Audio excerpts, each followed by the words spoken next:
Pernah ngerasa nggak sih kok kayaknya ada yang aneh ya sama ekonomi sekarang? Harga-harga makin mahal, nyari kerja makin susah, dan masa depan tuh rasanya makin nggak jelas saja. Nah, kali ini kita bakal bedah sebuah argumen menarik yang bilang kalau semua ini tuh cuma gejala dari satu masalah besar yang tersembunyi, sebuah risiko yang diam-diam ngintai di sistem keuangan kita. Oke, kita mulai dari gejalanya dulu ya. Pertama, ketidakpastian ekonomi. Sumber yang kita bahas ini ngasih contoh berita dari masa depan, tahun 2026. Buat ngegambarin tren yang sebenarnya udah kita lihat sekarang. Pasar kerja yang susah banget, bahkan cuma buat cari magang sekalipun. Terus ada gejala kedua, ketidakstabilan geopolitik yang makin menjadi-jadi. Titik-titik rawan kayak Selat Hormuz yang ada di peta ini punya potensi buat ngeganggu perdagangan global dan rantai pasok kita semua dalam sekejap mata. Nah, yang ketiga, ini yang mungkin paling kerasa buat kita semua sehari-hari, biaya hidup yang makin tinggi. Grafik ini nunjukin harga bahan makanan yang terus meroket, sebuah tren yang benar-benar ngegambarin tekanan inflasi yang bikin dompet kita nangis. Susah cari kerja, geopolitik tegang, harga-harga melambung tinggi, kedengarannya kayak masalah yang beda-beda ya. Tapi gimana kalau semua itu ternyata nyambung? Argumen ini ngajuin satu pertanyaan besar. Gimana kalau semua ini cuma gejala dari satu akar masalah yang sama? Satu masalah yang sebenarnya bisa kita perbaiki.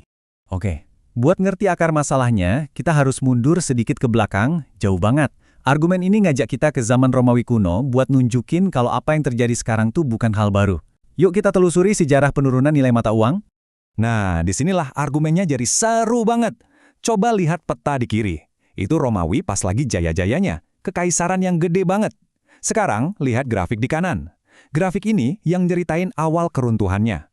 Perhatiin deh, gimana kandungan perak di koin mereka anjlok dari waktu ke waktu.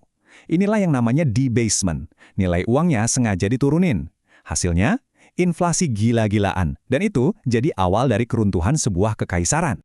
Dan contoh sejarah ini langsung nembak ke inti masalahnya, kepercayaan. Kutipan ini ngejelasinnya pas banget. Bank sentral itu harus bisa dipercaya buat nggak nurunin nilai mata uang. Tapi sejarah mata uang fiat itu penuh sama pengkhianatan kepercayaan itu. Jadi akar masalahnya, ya serapuh itu. Serapuh kepercayaan kita sama sistem moneter itu sendiri. Oke, itu kan zaman Romawi kuno. Terus gimana sama sekarang? Nah, presentasi ini berpendapat kalau sejarah itu lagi-lagi terulang tepat di depan mata kita. Mari kita lihat gema modern dari devaluasi besar-besaran ini. Coba deh, lihat grafik ini. Ini nunjukin daya beli dolar AS yang turun terus sejak tahun 1930-an. Kalau kamu perhatiin, kurva yang menukik tajam ini mirip banget kan sama grafik penurunan nilai koin perak Romawi yang barusan kita lihat? Ini kayak gema visual dari pola yang sama. Terus, apa dong penyebab penurunan nilai dolar ini? Menurut argumen ini, jawabannya ada di jumlah uang yang beredar. Grafik di kiri itu nunjukin suplai uang M2. Gampangnya ini tuh duit tunai dan simpanan yang gampang dicairin, jumlahnya meledak parah.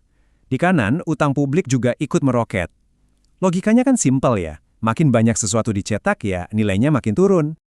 Oke, jadi kita udah lihat pola yang sama di Roma kuno dan Amerika Serikat modern. Pertanyaan selanjutnya yang wajar banget muncul adalah, apa ini mungkin cuma kejadian di AS sama Roma aja gitu? Jawabannya ternyata enggak. Ini bukan cuma masalah Amerika. Seperti yang bisa kita lihat di sini, tren nambahin jumlah uang ini tuh fenomena global. Ini terjadi di semua mata uang utama dunia, mulai dari yuan Tiongkok sampai euro dan pound Inggris. Ini masalah yang sistemik. Oke, setelah kita tahu masalahnya adalah penurunan nilai mata uang yang sistemik dan global, presentasi ini mulai ngomongin solusinya. Mari kita lihat bagian selanjutnya, jenis uang yang baru. Nah, solusi yang ditawarin di sini sebagai alternatif dari sistem yang ada sekarang adalah Bitcoin. Mereka memposisikannya bukan cuma sebagai aset, tapi sebagai sebuah sistem moneter yang beda banget secara fundamental. Kenapa Bitcoin? Coba kita lihat tabel ini. Ini ngejelasin beberapa perbedaan kuncinya. Yang paling penting itu ada di baris supply. Uang fiat itu nggak ada batasnya, bisa dicetak terus-terusan. Sementara supply Bitcoin itu dibatasi secara matematis. Beda mendasar lainnya ada di issuance. Fiat dikeluarin oleh satu pihak berwenang, sementara Bitcoin diatur sama jaringan di mana semua orang bisa ikut ngawasin. Jadi intinya, balik lagi ke satu hal, kepercayaan. Sistem yang sekarang ini maksa kita buat percaya kalau pemerintah nggak bakal nurunin nilai uang kita.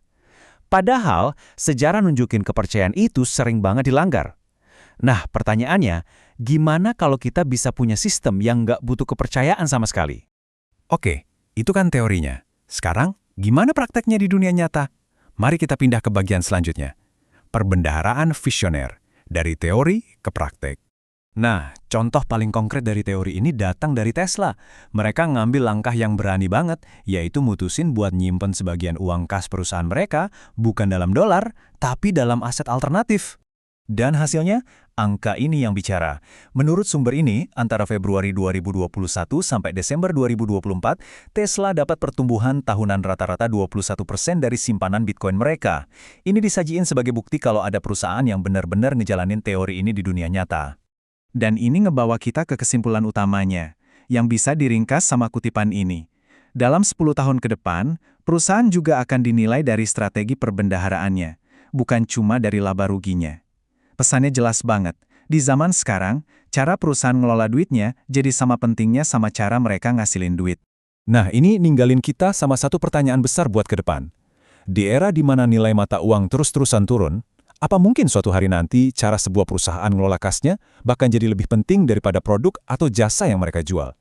Ini pemikiran yang bisa mengubah cara kita mandang bisnis selamanya.